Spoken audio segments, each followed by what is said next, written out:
बार फिर से आप सभी दर्शकों का आपके अपने स्टडीमेंट्री यूट्यूब चैनल पर हार्दिक स्वागत है।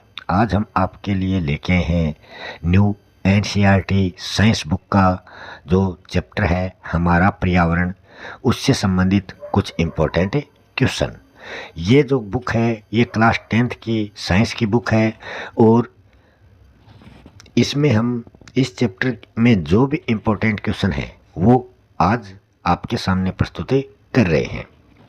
वीडियो पर अंत तक बने रहें और अगर किसी क्वेश्चन में किसी प्रकार की कोई गलती हो तो आप उससे संबंधित सुझाव ज़रूर दें कि उस क्वेश्चन में क्या गलती है।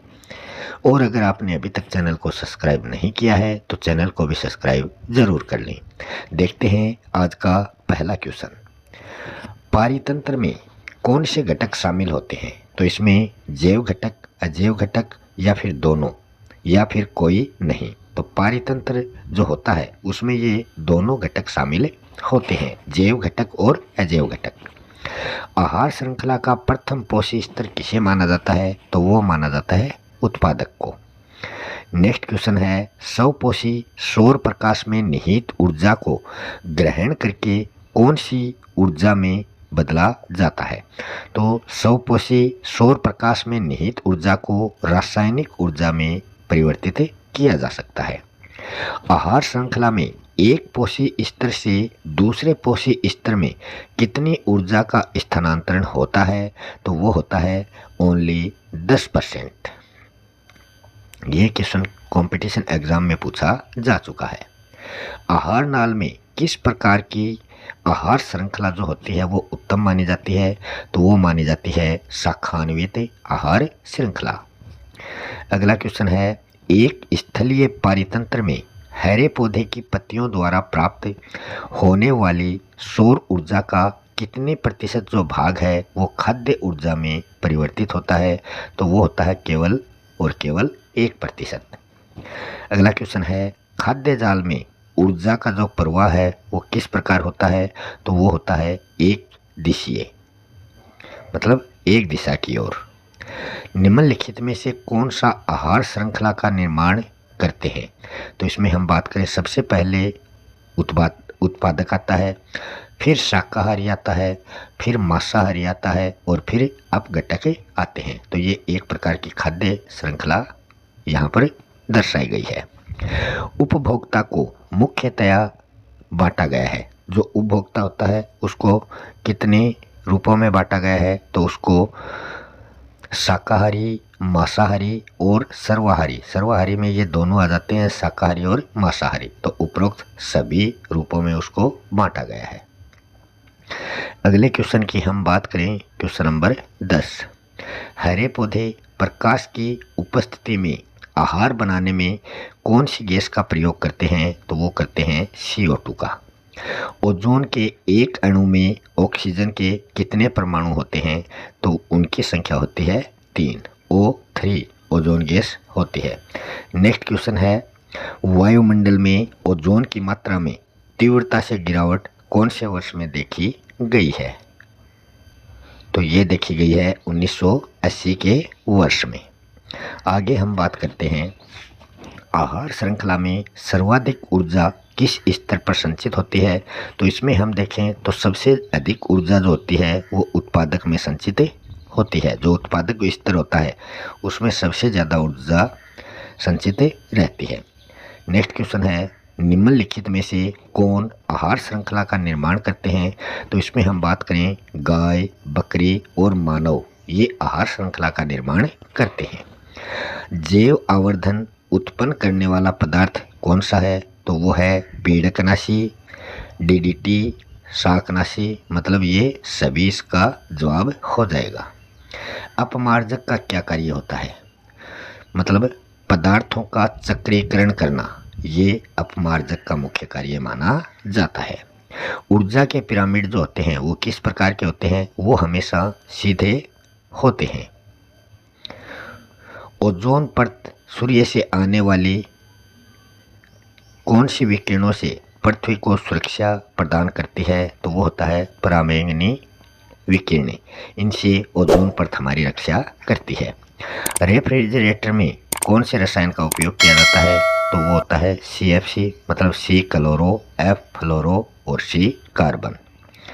अगले क्वेश्चन की हम बात करें, जो पदार्थ जैविक प्रक्रम द्वारा अपघटित हो जाते हैं उनको क्या कहा जाता है, तो उनको जैव निम्नीकरण कहा जाता है।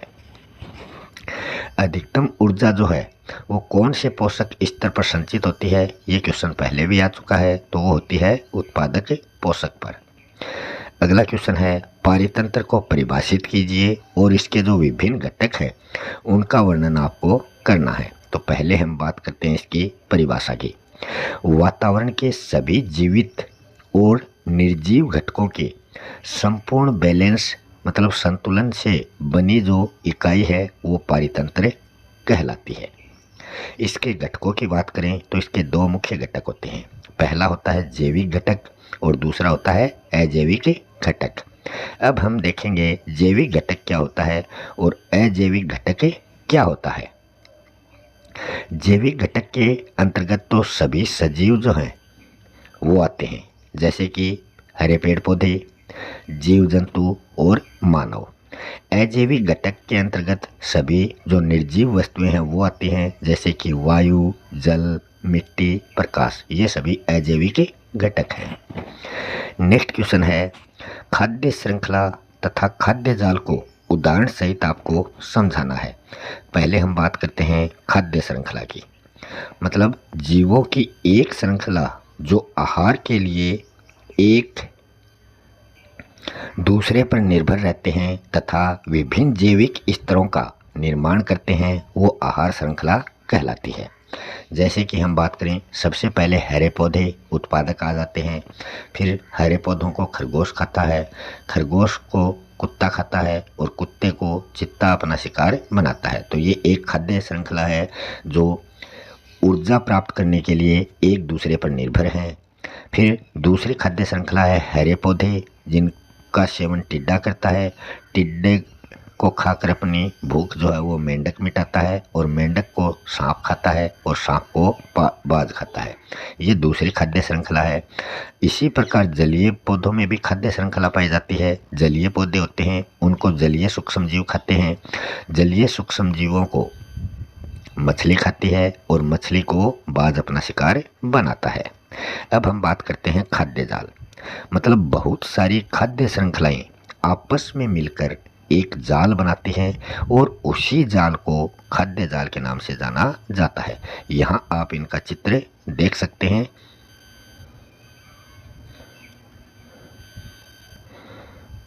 ये एक खाद्य जाल खाद्य श्रृंखला का चित्र यहाँ पर दिया गया है। अगले क्वेश्चन की हम बात करें, पारितंत्र में जैविक पोषक स्तरों को समझाइए। मतलब प्रत्येक पारितंत्र के अनेक पोषक स्तर होते हैं जो कि निम्न प्रकार के होते हैं। पहला होता है उत्पादक। इसके अंतर्गत ऐसे सजीव आते हैं जो अपना भोजन जो है वो स्वयं बनाते हैं, वो किसी दूसरे पर निर्भर नहीं रहते, वो उत्पादक कहलाते हैं। जैसे कि सभी हरे पेड़ पौधे जो होते हैं वो उत्पादक की श्रेणी में आते हैं।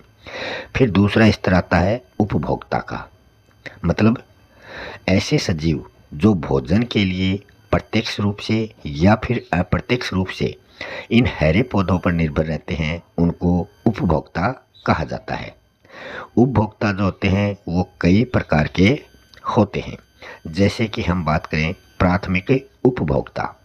प्राथमिक उपभोक्ता में ऐसे जीव होते हैं जो सीधे ही हरे पौधों से अपना भोजन ग्रहण करते हैं, जैसे कि शाकाहारी इसके अंतर्गत आते हैं, जैसे कि चूहा, खरगोश, गाय, भैंस, ये प्राथमिक उपभोक्ता के अंतर्गत आते हैं। द्वितीयक उपभोक्ता मतलब ऐसे जीव जो अपना भोजन जो है वो दूसरे जंतुओं को खाकर प्राप्त करते हैं। इसके अंतर्गत सभी मांसाहारी जीव आते हैं, जैसे कि कुत्ता, बिल्ली, मछली, ये सभी द्वितीयक उपभोक्ता की श्रेणी में आते हैं। फिर आता है तृतीयक उपभोक्ता या फिर शीर्ष उपभोक्ता। इसके अंतर्गत ऐसे मांसाहारी जंतु आते हैं जो दूसरे मांसाहारी जंतुओं से अपना भोजन प्राप्त करते हैं और अपनी भूख मिटाते हैं, लेकिन इनको दूसरे जंतु नहीं खा सकते वो तृतीयक उपभोक्ता या शीर्ष उपभोक्ता की श्रेणी में आते हैं, जैसे कि शेर, बाघ, बाज, ये सभी इसके अंतर्गत आते हैं। फिर अगला इसका जो रूप है, स्तर है, वो है अपघटक। अपघटक में वे सूक्ष्म जीव आते हैं जो शीर्ष उपभोक्ता की मृत्यु के बाद उनका अपघटन कर देते हैं। मतलब तृतीय उपभोक्ता या शीर्ष उपभोक्ता होते हैं, उनकी मृत्यु के बाद उनको कोई भी जीव जंतु नहीं खाता है। तो ये अपघटक जो है, ये उनको जो क्या करते हैं, उनका अपघटन करते हैं। ये होते हैं जीवाणु और कवक, जो उनको मिट्टी में मिलाने का काम करते हैं। फिर है जैव निम्नीकरण तथा अजैव निम्नीकरण। जो पदार्थ होते हैं उनमें आपको अंतर बताना है। तो एक साइड में है जैव निम्नीकरण पदार्थ, दूसरी साइड में है अजैव निम्नीकरण पदार्थ। पहला अंतर है जैव निम्नीकरण पदार्थ में वे पदार्थ जो सूक्ष्म जीवों द्वारा आसानी से अपघटित हो जाते हैं, और अजैव निम्नीकरण वाले पदार्थ में क्या होता है कि ऐसे पदार्थ जो सूक्ष्म जीवों द्वारा अपघटित नहीं होते हैं। पहला अंतर तो ये हो गया। दूसरा अंतर है जैव निम्नीकरण पदार्थ में क्या होता है, ये प्रकृति में पुनः इनका चक्रण हो जाता है, जबकि जो अजैव निम्नीकरण पदार्थ होते हैं उनका पुनः चक्रण संभव नहीं होता है। अगला अंतर है जैव निम्नीकरण पदार्थ में प्रकृति, ये जैव निम्नीकरण पदार्थ जो होते हैं ये प्रकृति में इकट्ठे नहीं होते हैं, जबकि जो अजैव निम्नीकरण पदार्थ होते हैं वो प्रकृति में इकट्ठे हो जाते हैं। जैव निम्नीकरण पदार्थ जो हैं ये जैव आवर्धन प्रदर्शित नहीं करते, जबकि अजैव निम्नीकरण जो पदार्थ होते हैं वो जैव आवर्धन प्रदर्शित करते हैं। जैव निम्नीकरण पदार्थ की जो उत्पत्ति होती है वो जैविक होती है, जबकि जो अजैव निम्नीकरण पदार्थ होते हैं वो मानव के द्वारा बनाए या निर्मित किए जाते हैं। उदाहरण के रूप में भी इन दोनों का अंतर हम देखें तो इसमें उदाहरण में जैव निम्नीकरण पदार्थ के उदाहरण में आ जाएगा साग, सब्जी, कागज, मलमूत्र, कपड़ा। जबकि अजैव निम्नीकरण पदार्थों के उदाहरण में हम बात करें तो इसमें प्लास्टिक, कांच, डीडीटी। तो ये अजैव निम्नीकरण पदार्थ के उदाहरण हैं। अगला क्वेश्चन है निम्नलिखित बिंदुओं पर आपको टिप्पणी लिखनी है। पहला है ओजोन परत का अपक्षय और दूसरा है कचरा प्रबंधन। तो पहले की हम बात करें ओजोन परत का अपक्षय, ये किस प्रकार होता है। तो इसमें हम बात करें ओजोन ऑक्सीजन के 3 परमाणुओं से मिलकर बनता है, जिसे O3 के रूप में लिखा जाता है। ओजोन परत जो होती है वो सूर्य से आने वाली जो पराबैंगनी विकिरणें हैं उनको रोककर पृथ्वी को सुरक्षा प्रदान करती है। ये पराबैंगनी विकिरणें जीवों के लिए बहुत ही हानिकारक होते हैं और इनसे क्या होता है, मनुष्य में त्वचा का जो कैंसर है वो होने की संभावना रहती है।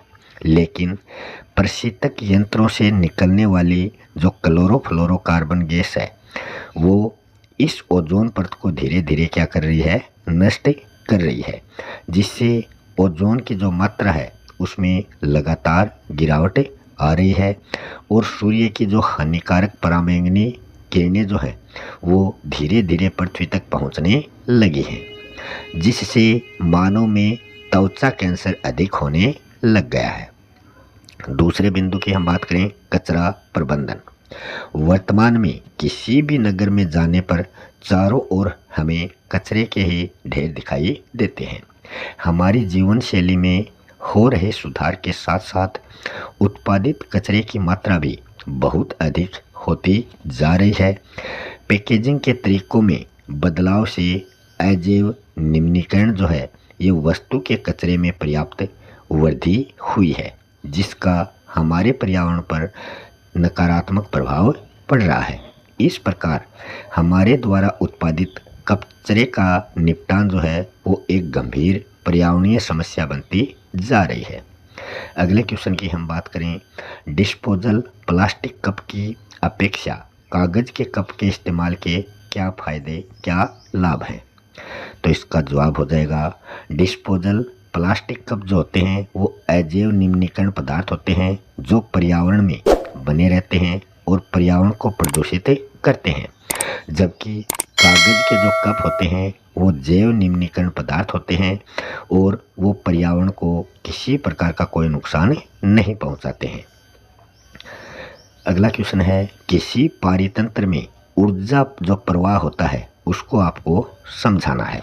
तो इसका जवाब हो जाएगा, किसी पारितंत्र में ऊर्जा का जो प्रवाह होता है उसकी दो मुख्य विशेषताएं पाई जाती हैं। पहली विशेषता है, ऊर्जा का जो प्रवाह होता है वो एक दिशा होता है। स्वपोषी जीवों द्वारा ग्रहण की गई ऊर्जा जो होती है वो पुनः सौर ऊर्जा में परिवर्तित नहीं होती है तथा शाकाहारियों को वो स्थानांतरित की गई है। पुनः पादपों के लिए ये उपलब्ध नहीं होती है। फिर हम बात करते हैं 10% ऊर्जा का नियम। मतलब प्रत्येक पोषी स्तर पर ऊर्जा की जो हानि होती है वो लगभग 90% होने के कारण एक पोषक स्तर से दूसरे पोषक स्तर में केवल 10% ऊर्जा ही स्थानांतरित हो पाती है। इसी के साथ अपना आज का ये टॉपिक यहीं समाप्त हुआ। अगर आपने अभी तक चैनल को सब्सक्राइब नहीं किया है तो कृपया करके चैनल को सब्सक्राइब ज़रूर कर लें और आपको वीडियो कैसा लगा वो भी आप ज़रूर बताएं। वीडियो को लाइक करें और वीडियो को शेयर भी ज़रूर करें। मिलते हैं अगले वीडियो में किसी नए टॉपिक के साथ। तब तक के लिए आप सभी दर्शकों का बहुत बहुत धन्यवाद।